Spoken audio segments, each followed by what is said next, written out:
The Chicago Bulls have shown us something very interesting. They've shown us that with less, they can accomplish more. And now with Zach Lavine being down another 3 to 4 weeks, as they say, for reasons I would just deem as ways to get around the CBA and sitting players, you have to start asking the question, are the Bulls really better without Zach Lavine? Let's talk about it. Listen, this is P.kidd Talks NBA. You know what I do. You know what we're talking about. Chicago, just Chicago Bulls is my town, my team. We do all that stuff. Let's get into it. Right now, we have a clear indication that the Bulls are, again, moving full steam ahead on a move to divest themselves of Zach Lavine. Now, what they may get back in a trade and stuff like that, that's a whole different deal. But the way that this thing is set up, we see that they're going about this in a way to see what we have now, because we won't have Zach Lavine later. I think that ship has sailed, and I think we all agree on that. But over the last 4 games, we've seen a version of the Chicago Bulls that we haven't seen definitely all this season, right? We're nearly a quarter, a little more over. But even last season, to see this level of play from all of our players and stuff like that hasn't been happening. Now, mind you, it's only been 4 games. But I've seen something over these last 4 games that I didn't see before, and that's confidence building within the lineups. That's confidence as to these young players, them actually feeling. It's a feel thing. You have to just see it. You know what I'm talking about when you see it. They look better. Even with DeMar being back and doing what he does, it looks and feels better. Why? Because you're not sitting there wondering, well, what's Zach? Or we got to get Zach the ball and stuff like that. And you don't have that headache there. And that's to say that he's a headache. But it's like you expect your stars to be stars. You expect certain people who you would want to come into that role as a star to have those opportunities. But if you just eliminate that problem, you can go on building the team as you need to. And you know what? I wasn't for that. I wasn't for the role of Zach Lavine being the trade piece, if I could say that. I wasn't for that. I always felt like DeMar and Zach was redundant. You needed to move off of one. I would have picked DeMar to move off of initially. But it was one key thing that I've seen with DeMar is DeMar seems to have embraced everyone on that team a little more than what I've heard, seen, and hear about Zach Lavine. Now, that could be all cap, right? I am not in Zach Lavine's personal camp. I don't know exactly what. But you can just see you get the sense from all of the workout videos you see and stuff like that with some of these younger players. Zach could very well have been in those buildings. I'm not trying to, throw dirt on his name. That's not what I do. I'm a Zach Lavine fan.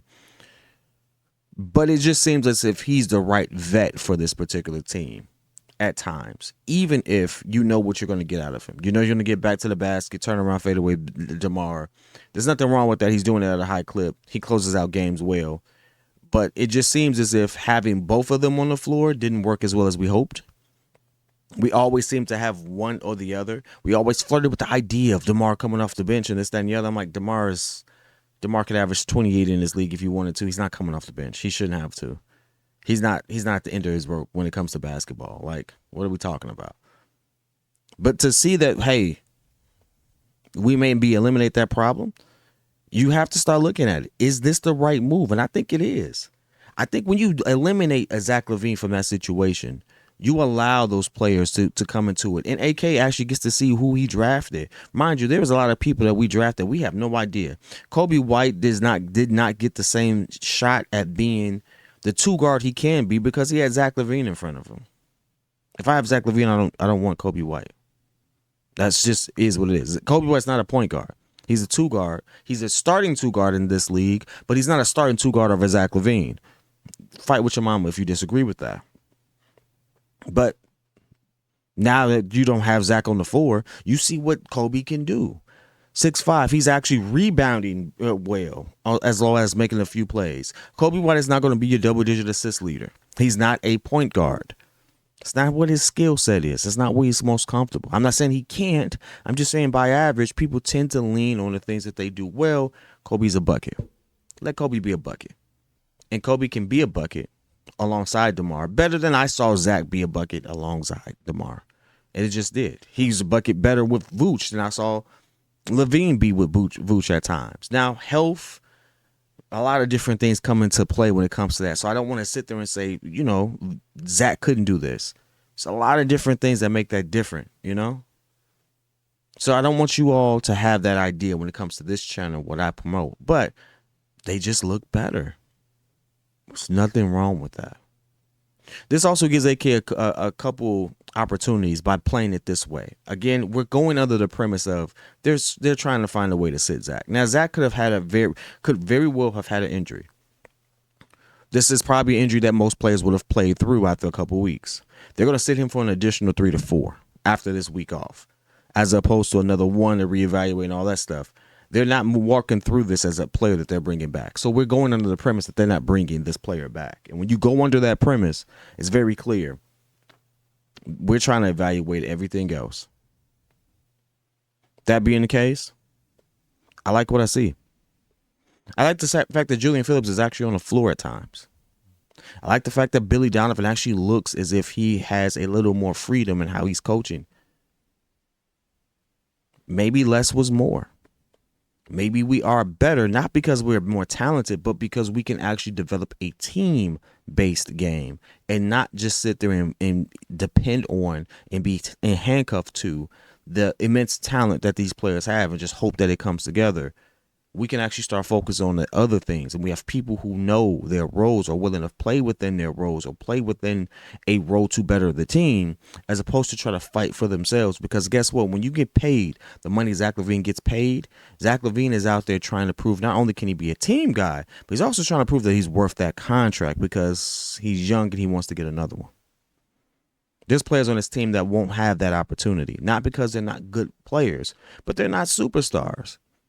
They're not all-star caliber. They may not have his time. Currently, I'm not saying that they can't be.